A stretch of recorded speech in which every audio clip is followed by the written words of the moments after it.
다양성 것이 있는 거죠. 자, 볼게요. 영상 시작해서 지금 못 끊어요. 생명 내용 중에서 이 생태계 내용을 지금 공부하고 있는 중이고, 저번 수업 때도 했고, 이번에는 요거 생태계 평형과 피라미드에 대한 내용이다. 근데 내용이 쉬워.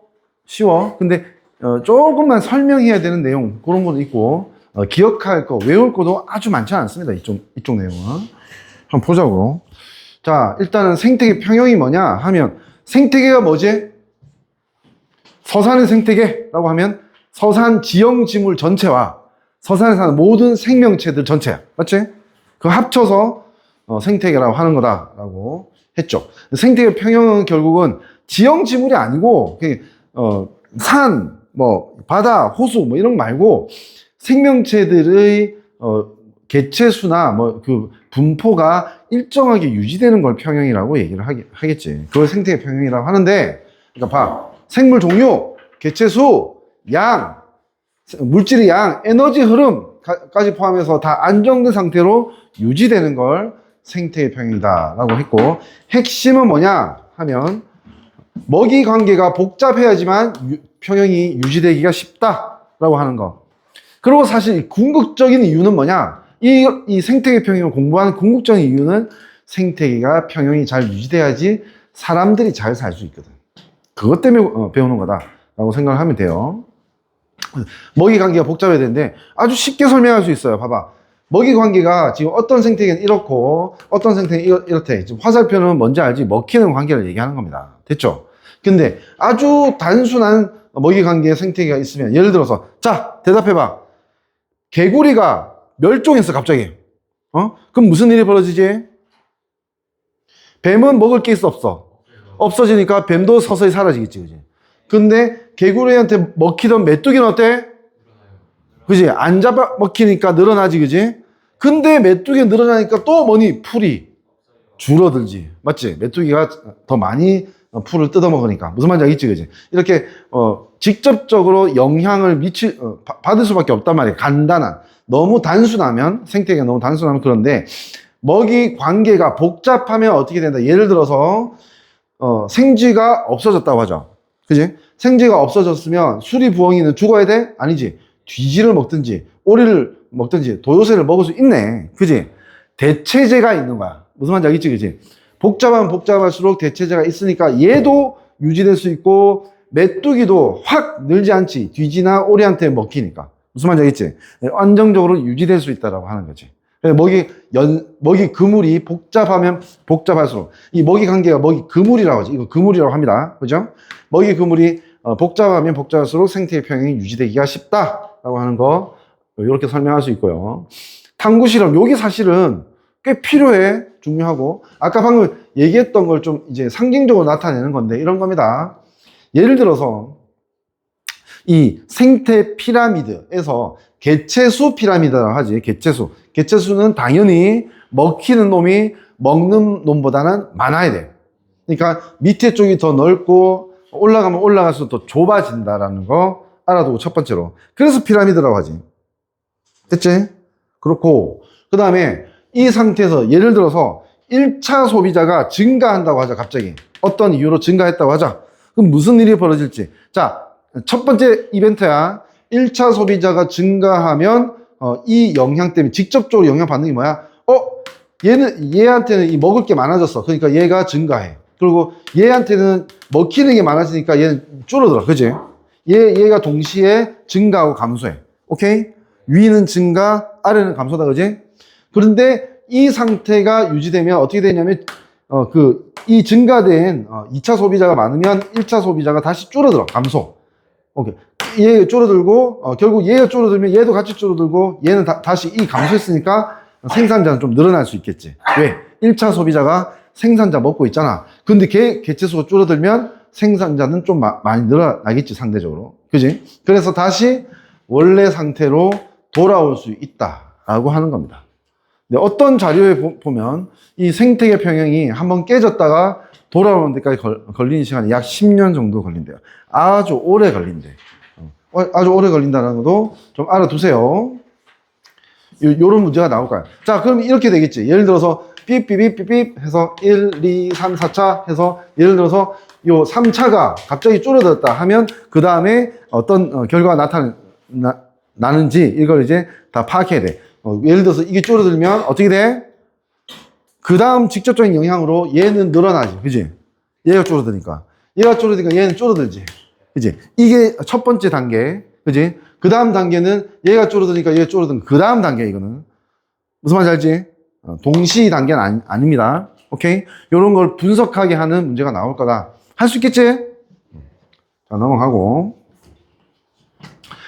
여기 생태계 평형의 유지 원리 방금 얘기했던 거 지금 설명한 거 정리해 놓은 겁니다. 증가했을 때 하고 감소했을 때 둘 다 설명할 수 있게 만들어 놓으시면 되겠어요. 알겠지? 넘어갈게요. 그 다음 환경 변화와 생태계.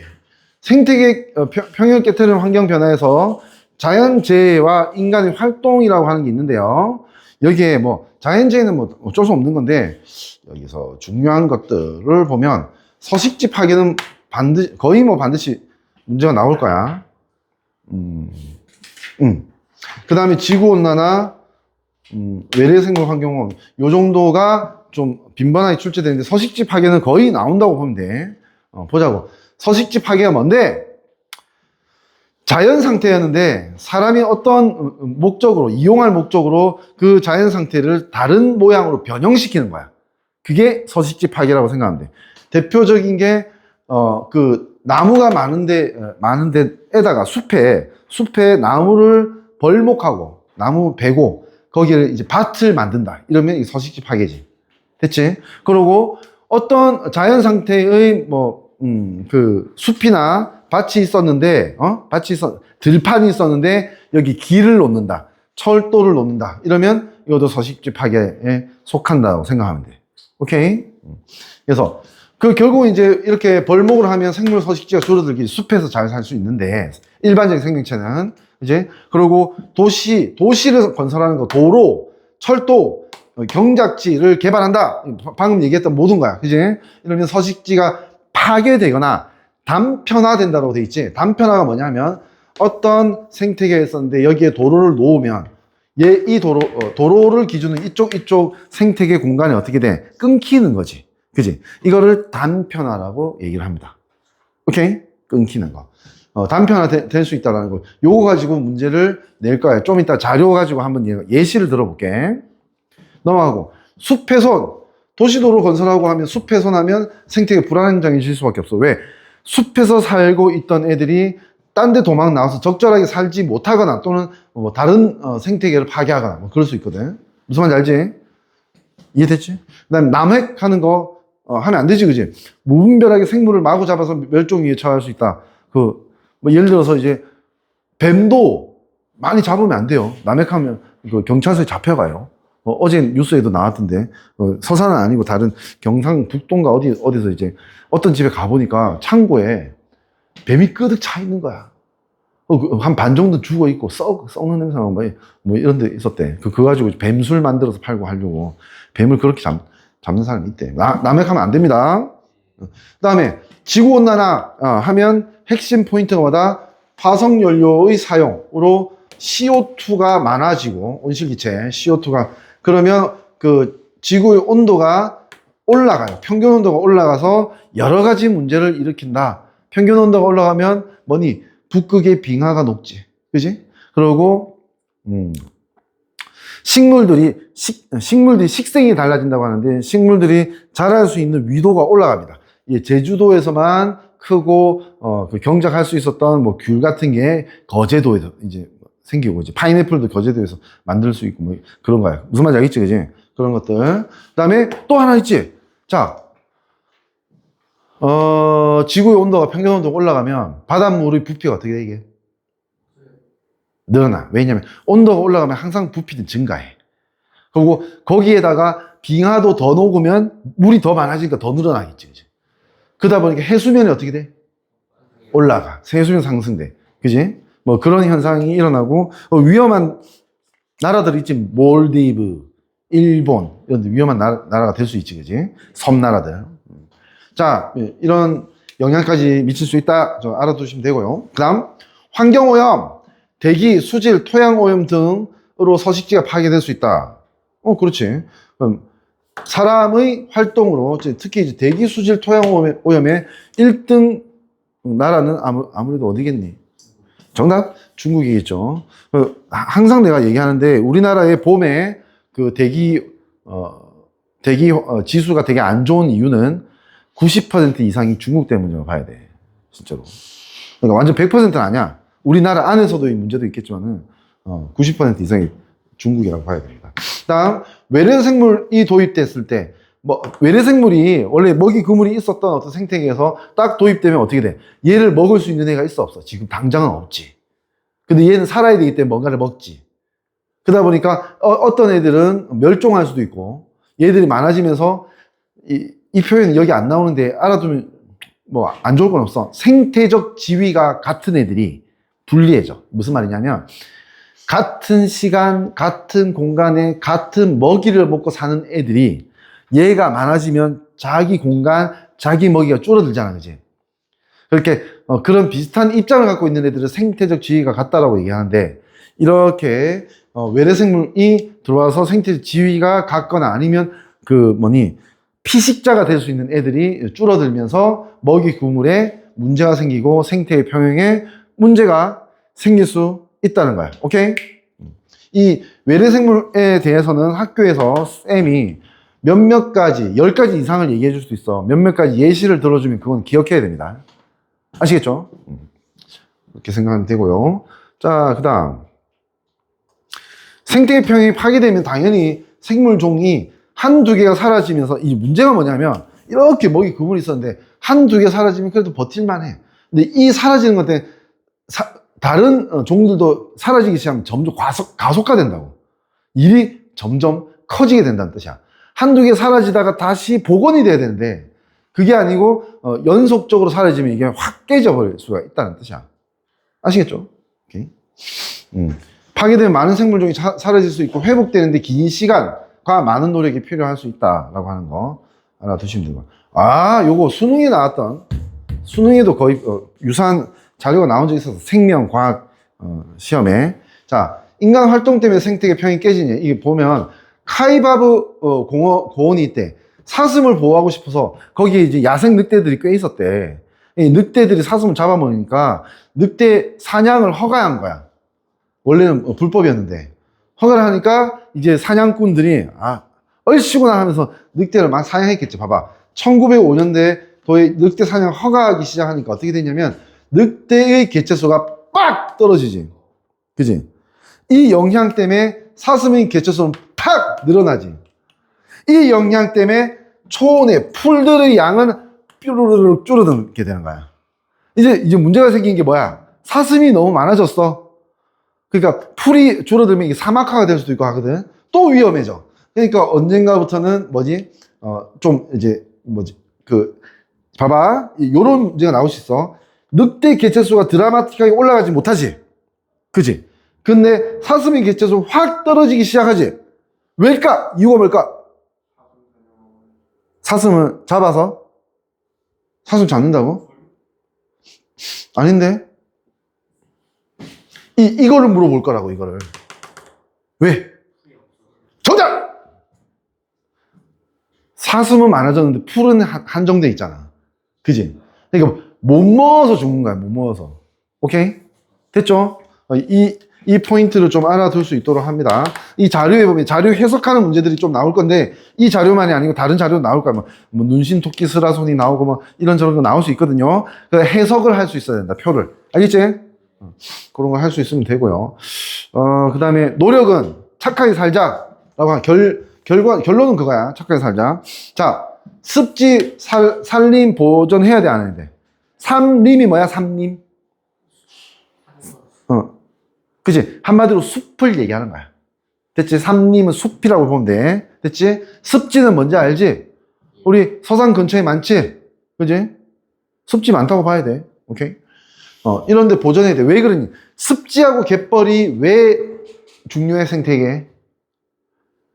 물 환경과 육지 환경이 교차하는 지점이라서 여기에 그 실제로 생물종이 같은 동일 면적의 육지나 바다 면적, 동일 면적에 비해서 생물종이 훨씬 더 많아.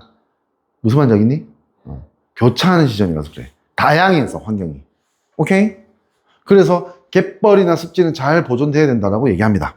그 다음, 멸종 위기에 처한 생물은 천연 기념물로 지정해서 못 건드리게 만들어야 된다는 뜻이지. 그 다음, 도로나 댐 등으로 나뉜 서식지를 연결하는, 자, 밑줄 생태 통로. 왜 설치하냐면, 아까 말했죠. 단편화라는 말 했지, 그지? 단편화가 되면 이쪽으로 못 가지. 갈 수 있다고 해도 로드킬 당할 수 있어, 그지? 근데, 요렇게, 그냥 우리 육교가 아니고, 이 되게 넓은, 면적으로 만들어 놓은 건데, 여기 그냥 풀하고 나무가 있는 이런 통로야. 그럼 이 생태 통로가 있으면 스트레스 없이, 야생 동물들이 이동할 수 있겠지, 그지? 이런 걸 만들어야지 개체수를 유지할 수 있다. 야생 동물.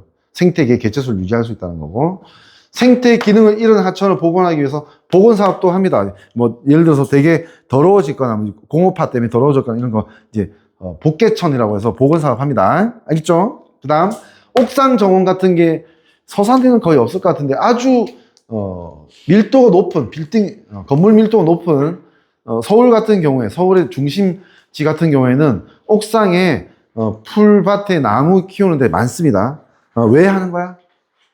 그거 하는 것 자체가 일종의 첫 번째로 방열 방한비가 들 수 있어. 좀 여름에 덜 뜨겁고 겨울에 덜 춥고. 됐지? 첫 번째. 두 번째는 뭐지? 그렇게 해서 여기서 광합성을 하게 되면 이산화탄소는 줄고 산소는 늘릴 수 있어. 그렇게 해야 되지. 무슨 말인지 알지? 이산화탄소가 너무 많아지면 어떻게 된다? 지구온난화. 오케이? 이산화탄소를 무슨 기체라고 하지? 온실기체. 좋았어. 온실기체라고 한다. 오케이? 자, 그 다음. 생물 다양성이 풍부한 장소를 국립공원으로 지정해서 봉합. 뭐 그런 거. 당연한 거지, 그지? 착하게 살자. 뭐 이 뜻입니다. 오케이? 이렇게 정리를 하면 되고요. 문제를 한번 볼게요. 문제를. 이런 문제 많이 나오고요. 이게 눈신토끼 스라소니 문제. 이 봐봐. 지금 문제를 같이 봐도 되고요. 이 표만 봐도 되는데 눈신토끼하고 스라소니 관계가 뭐지? 포식과 피식 관계라고 얘기합니다. 누가 잡아먹혀?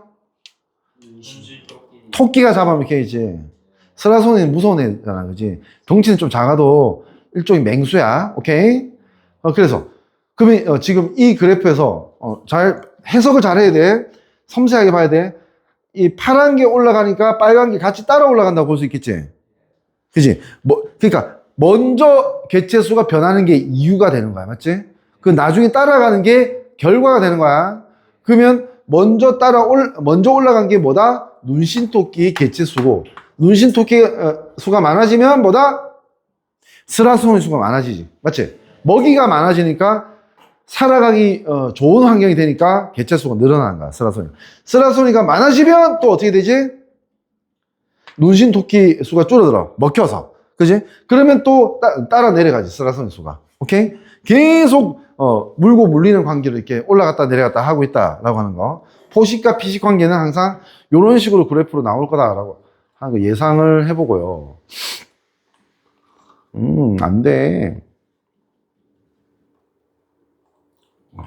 설마. 설마.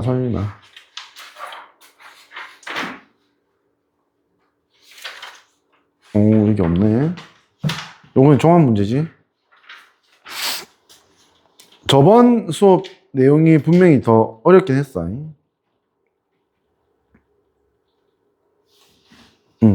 자, 여기는 문제가 없는데 지금 내가 얘기하고자 하는 게 뭐냐면 이런 겁니다. 봐봐. 요 그림판. 요까지만 집중해서 봐줘. 자, 이 도로가 없었을 때, 단편화 얘기하려고 하는 거거든. 도로가 없었을 때, 이 야생동물들이 이 생태계, 자연 상태에서 어디에 살 수 있냐 하면, 이렇게 삽니다.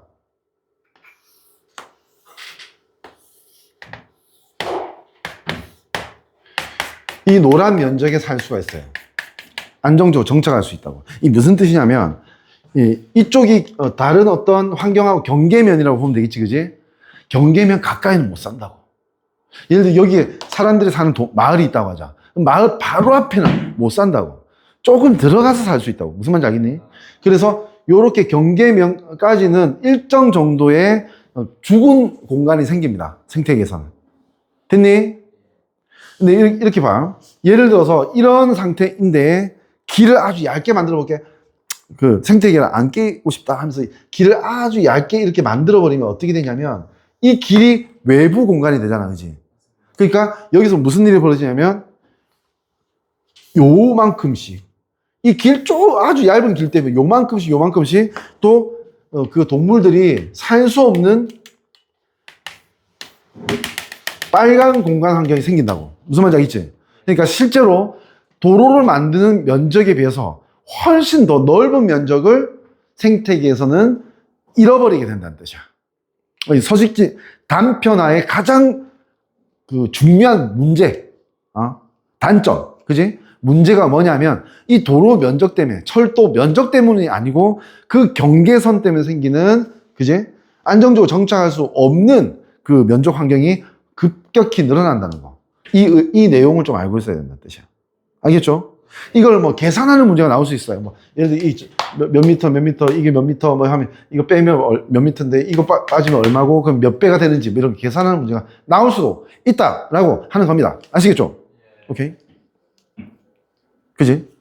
왠지 요번에 서령고의 요번에 지수로가 안 들어가지. 네. 수학 범위에. 2학년 때 배우는 거야? 갑자기 생각난 건데, 오늘 지금 이 수업 상황도 그렇고, 그래서 갑자기 생각난 건데, 왠지 2학년이든 어디에, 지수 문제 중에, 1학년 A반에서 수두에 걸린 사람이 한 명이었는데, 며칠 후에 몇 명이 되었다. 그래서, 그러면 그 이후로 3주 후에는, 수두에 걸렸던 경험이 있는 학생 수가 몇 명이 되는지, 서술하시오. 뭐 이런 문제가 나오지 않을까. 수두 걸리기 어려운데. 걸렸네요. 대운이 걸렸다가 지금 오고 있고요. 그 다음에 한 명은 의증인데, 지금 아예 못 오고 있고, 그렇습니다.